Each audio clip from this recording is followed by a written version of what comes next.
that his own people told him was coming from the Russian intelligence services. We saw Senator Lindsey told him was coming by Russian propaganda that his own people told him was coming from the Russian intelligence services. We saw Senator Lindsey Graham repeat that same fabricated Russian propaganda inside Congress today. So Vladimir Putin is pleased. He hears an echo chamber of what he wants to happen, and then Trump repeats it back, and etc.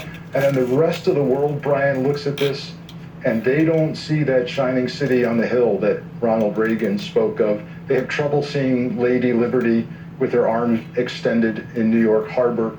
And I can't help but think that our intelligence operators on foreign soil have an incredibly difficult job right now trying to convince recruitment targets to work for us because we have something better to offer. That's a tough sell tonight if you're a CIA operator on the ground in a tough spot around the world. And then what do our law enforcement professionals see when they hear and see Donald Trump doing what he did last night? My contacts in federal and state law enforcement tell me they are hunkering down and preparing for what could be unprecedented volatility, particularly between the election day and the inauguration day. Particularly between the election day and the inauguration day. Particularly preparing for what could be unprecedented volatility, particularly between the election day and the inauguration day.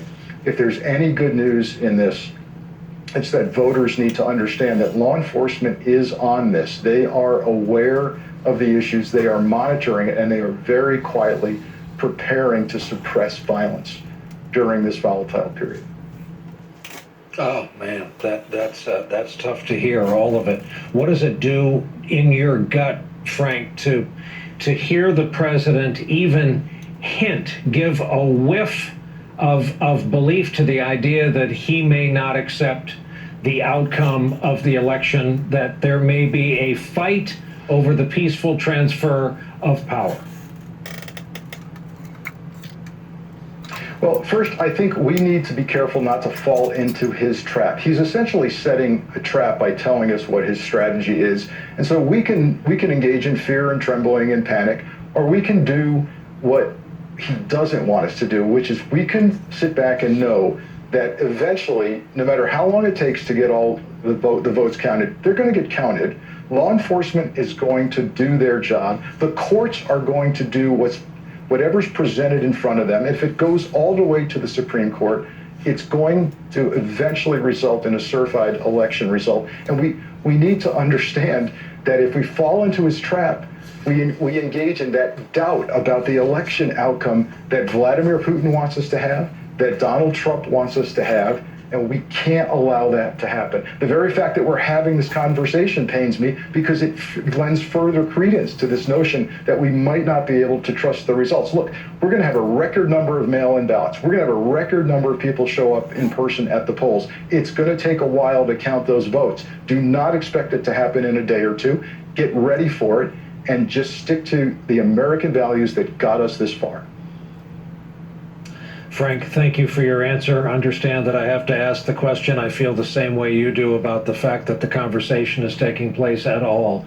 Frank Figliuzzi, our thanks for joining us tonight, this night after the debate. Coming up for us, another Trump rally in a state that is seeing an uptick in cases, and more on the schedule for this weekend. We'll talk about all of it with our physician on call when we come back.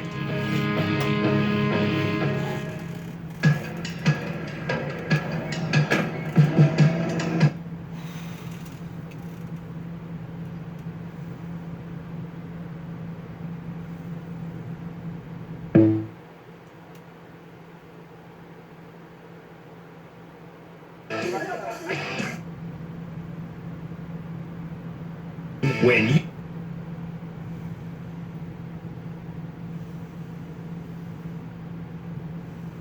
from one of the many strange moments from last night. It's unusual to hear a 74-year-old full-grown adult, say nothing of a president, insist on how smart they are, owing to a rather obvious psychological profile that even lay people understand by now. It's real important to Donald Trump to be seen as smart. He bristled when Biden questioned his smarts last night, and that was when the folks at the Lincoln Project had had enough. They went to work and put together their own highlight reel.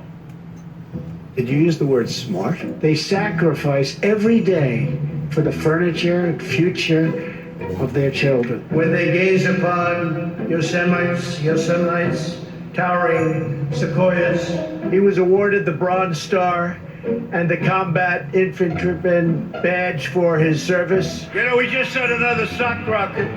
You saw that, right? Their whole state to be a sanctuary for criminal, illegal immigrants. Despite these obstacles, Karen, technology companies are really big beneficiaries. I am today starting the process of terminating the diversity, made a pivotal, really, and I mean this was pivotal, decided to shield and shelter criminal, ICE officers. Remove 10,000 known or suspected. We must seek real bipartisan solutions.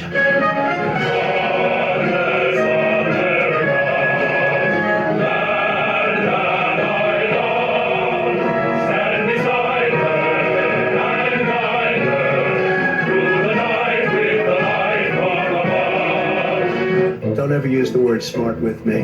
Don't ever use that word. The Lincoln Project is responsible for the content of this advertising. Just for future reference, the verse is, "Stand beside her and guide her through the night with the light from above." And doesn't sock rocket get you every time? A proper way to play us off the air on a post-debate night Wednesday evening with our thanks for joining us. On behalf of all of my colleagues at the networks of NBC News, good night.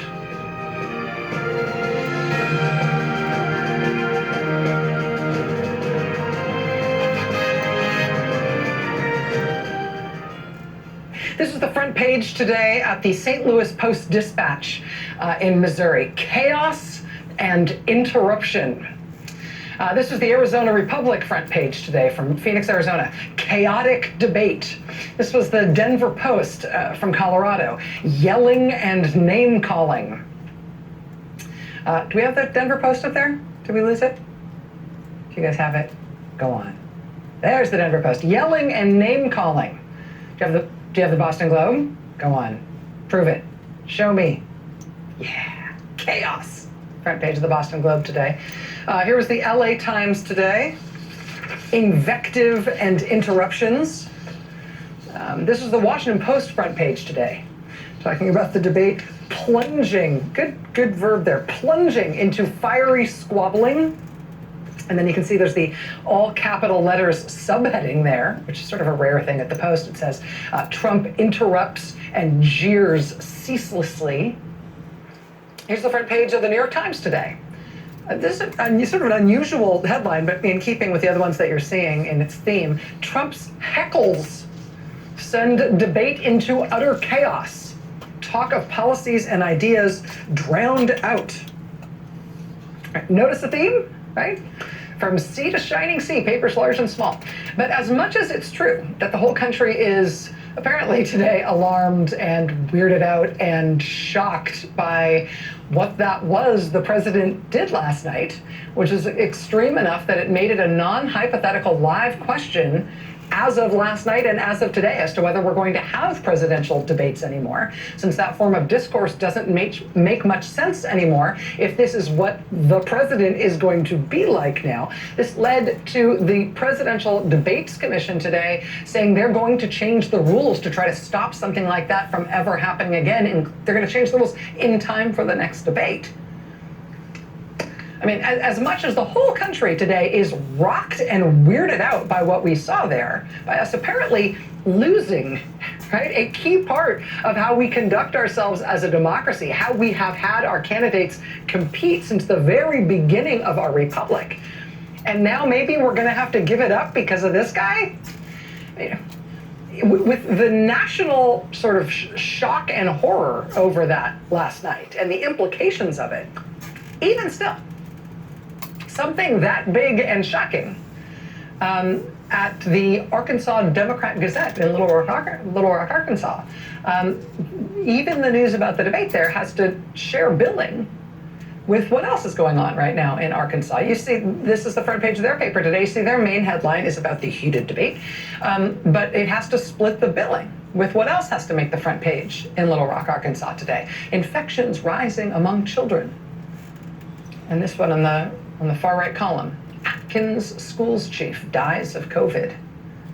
His name was Jody Jenkins. He was the superintendent of the Atkins School District in Atkins, Arkansas, about an hour outside Little Rock. He had been in intensive care at a Little Rock hospital. He had to be put on a ventilator, and he died yesterday. The superintendent of those schools, he was 57 years old.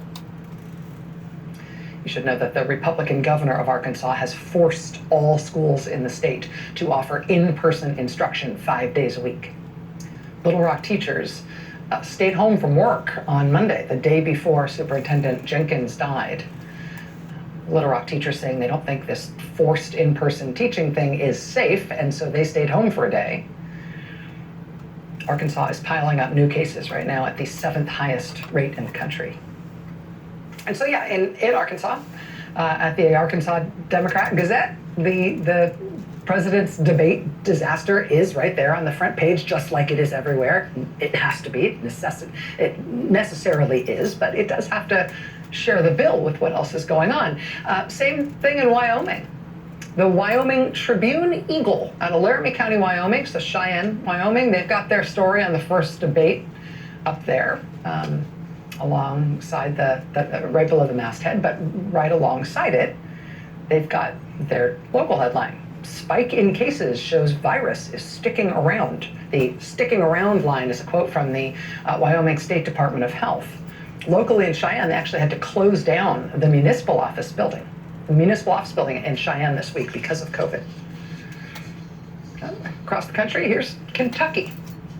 And again, at the Herald Leader, Lexington Herald Leader, they've got debate coverage for you, sure. But here's the main headline for Lexington, Kentucky, and the Herald Leader. State reports more than 1,000 new COVID-19 cases. Here's Idaho.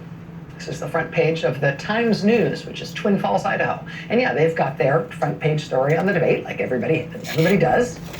But their column 1 front page lead is virus cases doubled over the last 4 weeks. 6 of 8 counties in the Magic Valley saw significant outbreaks grow. The Magic Valley is south central Idaho. Here's a snapshot of Wisconsin. On the left here, you see the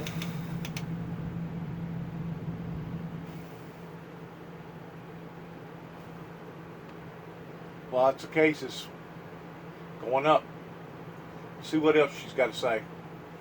What her show has to say. As God's perfect incubators and accelerators for the spread of this virus.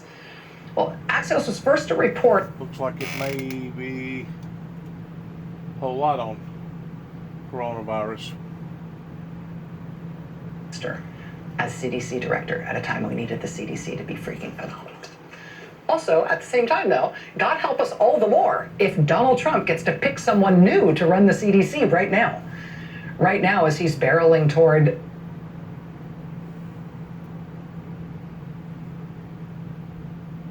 administration's plan for spending $300.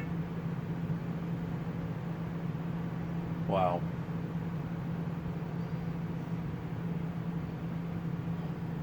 Tell me more. Quote, this summer, as controversial new procedures at the U.S. Postal Service snarled the nation's mail delivery and stirred fears of how the agency would handle the election, rank-and-file postal workers quietly began to resist. Mechanics in New York drew out the dismantling and removal of mail sorting machines until their supervisor gave up on the order. In Michigan, a group of letter carriers did an end run around a supervisor's directive to leave election mail behind.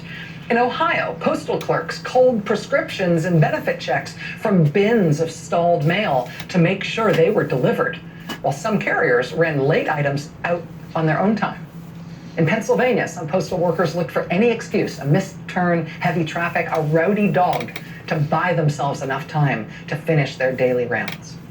One Philadelphia postal worker telling the Post in an interview, quote, "I can't see any postal worker not bending those rules."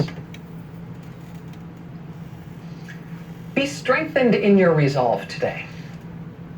Right, to one of the highest death rates in the world. First of all, some of the things that he says are really obscene to me, and what he portrays is also very troubling. He wasn't wearing a mask, his family wasn't wearing a mask. To give people the false expectation and hope that this is going to be over in a couple of weeks because of the vaccine that may be available, and it probably will not. It has to be tested and true, is actually, I think, doing more danger. People need to realize, like Anthony Fauci said, and like all other trusted and respected medical people are saying, this is going to be around for the long haul, maybe for a year, maybe for 2. And we need to realize that what's getting us into trouble is thinking that by locking down, once that's over, we can come out with life as normal. We cannot. We're going to have to learn to be moderate and to take precautions all the time until this virus is eliminated. And that could take years because it hides everywhere. And with that, there's new reporting about a COVID-19 death, and it's one of those stories that would be a concern to a lot of parents with teenagers. Right. North Carolina college student, seemingly otherwise healthy, dies of COVID-19 complications. This is one. Apparently he was diagnosed in September. He didn't really have any of the symptoms, and then just simply died. I mean, he sort of collapsed very, very quickly into a spiral. But this goes to the problem of not really knowing how this happened or why this happened, and we don't know what the sort of long-term impact will be of this pandemic in terms of the prognosis for those who've had it. I mean, what are your concerns here when you look to the future? My concerns are, first of all, this young gentleman, I think, was just 19 years old, and the picture of health, a college student. We don't know what some people have or lack that makes them more predisposed to having serious illnesses. Therefore, we need to be careful with everybody. Like the study in India showed, 5% of the people caused 80% of the infection. And I want to call them mega spreaders. And this could be someone in your family. So you can't leave your guard down. What it's going to lead is obviously to more information. Unfortunately, the public is now seeing what science has seen. You're seeing how the science sausage is made, and we're getting information bit by bit. So I don't know where it leads, but right now, the big take-home message is that we have to be careful with everybody, including family members. And that is where we're seeing a lot of the spread. When people put their guards down because the person is young or they're vivacious or they don't have any diseases, anybody could spread it and anybody could get it. Yeah, when you don't know everything about something, you just have to treat everything as incredibly Absolutely. Dr. Rodriguez, as always, good to see you, and thank you for being with us. Thank you, John. Take care. Good night. Thank you. Well, now to northern India, where protests erupted after the body of an alleged gang rape victim was cremated. The chief of the Delhi Commission of Women claims local police did not get the family's permission. Police say the family consented to the cremation. The 19-year-old woman was from the lower caste Dalit community. 4 upper caste men allegedly raped her earlier this month. She died from injuries she sustained during that attack. Local officials say they are investigating the allegations of rape. Several rockets were fired into the semi-autonomous Kurdistan region of Iraq on Wednesday. U.S. officials say at least 3 hit an Iraqi base housing U.S. troops, but no injuries were reported. Kurdish officials say the attack came from an area controlled by a Shia paramilitary force. This comes the same week as the Trump administration threatened to close the U.S. embassy in Baghdad if attacks by Iranian-backed militias continued. Iraq's foreign minister says closing the embassy would send the wrong message to ISIS and other extremists. Time for a break. When we come back, time has run out for tens of thousands of U.S. airline employees. Ahead, why airline executives say they're being forced to furlough thousands of workers. And China's tourism industry getting a much-needed boost thanks to the country's Golden Week holiday. But could this jeopardize China's COVID recovery? Do you have an idea for an invention, but you don't know what to do next? Get the call to respond to that, to figure out what happens to the polling place that's been shut down or... Of people contact them every month. I am totally blind. And Non-24 can throw... Contact Cooking for maximum flavor. Prepare perfect paninis. Savory and call 844-214-2424. Typing, sir. Anymore because presidents aren't like that anymore. Is part of him telling us that American democracy doesn't apply this year? That once he's there, we can't do American democracy anymore. We've got to figure out some other way to do this. And I guess this is going to be decided, what, in the courts? Or maybe in the streets? Stand by, right? Get your poll watchers in. The president wants us to believe that American democracy doesn't apply this year. Not when he's going to lose if American democracy does its normal work in regular order. Learn what regular order is in your life, in your state. Keep your chin up. Defend the system or he'll crush it. We got less than 5 weeks to go. You got this. You're watching MSNBC.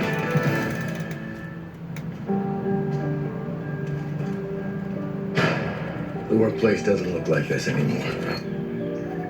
Now you work from anywhere. Your chairs have changed. Your dress code has changed. And with the biggest distributed workforce in human history, you better hope that your security has changed too. SentinelOne is the only cybersecurity platform purpose-built for the remote workforce. The world has changed. Have you? It's a lifetime appointment, and a majority of Americans say the vote for the next Supreme Court justice should wait till after the election. But instead of letting our voices be heard, Trump and McConnell are rushing it through and taking a shortcut to the highest court in the land. There's a pandemic devastating every corner of the country, but they're just rushing to play politics with the court. It's a lifetime appointment. Tell senators to do it right. Demand Justice is responsible for the content of this advertising. Everything in Utopia is real. The grandfather of all conspiracy theories. You're in a new world now. Mine.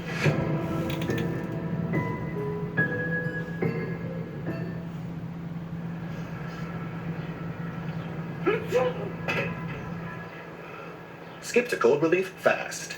Alka-Seltzer Plus Power Max Gels with 25% more concentrated power. Oh, what a relief it is. So fast.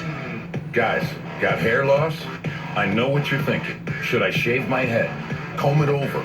Wear a hat? Just stop. This isn't 1970. Keep your hair and your confidence because Bosley, America's #1 hair restoration expert, can give you your real hair back permanently. Check them out today because they're giving away an absolutely free information kit and a free gift card to everyone who texts MIRROR to 642-642. Dude, you don't have to look like your dad because this isn't your dad's hair loss treatment. People all over the country trust Bosley because they're ahead of the curve. They use the latest technology to give you your real hair back. And the best part, Bosley's permanent solution is protected by the Bosley Guarantee. Let them show you for free how awesome your hair could look with an absolutely free information kit and a gift card for $250 off. Text MIRROR to 642-642. Ask about the Bosley Guarantee. That's MIRROR to 642-642. Hope. It is the light in all of us that cannot be extinguished. It rages on to give us a glimmer of what we can do and of who we can become. Because hope fuels opportunity. University of Phoenix is awarding up to $1 million in new scholarships through this month. Yes, hope is alive and well. See what scholarship you qualify for at phoenix.edu. Online dating? I know people meet that way, but where would I even begin? Open laptop? Go to OurTime.com. Look for free. It's easy to take a look on Our Time, the fastest growing dating site for people over 50. Why pay over $100 a month for cable when it's half the cost for Fubo TV? Get all the channels you want with all the entertainment you love for the price that cable can't beat. Try free at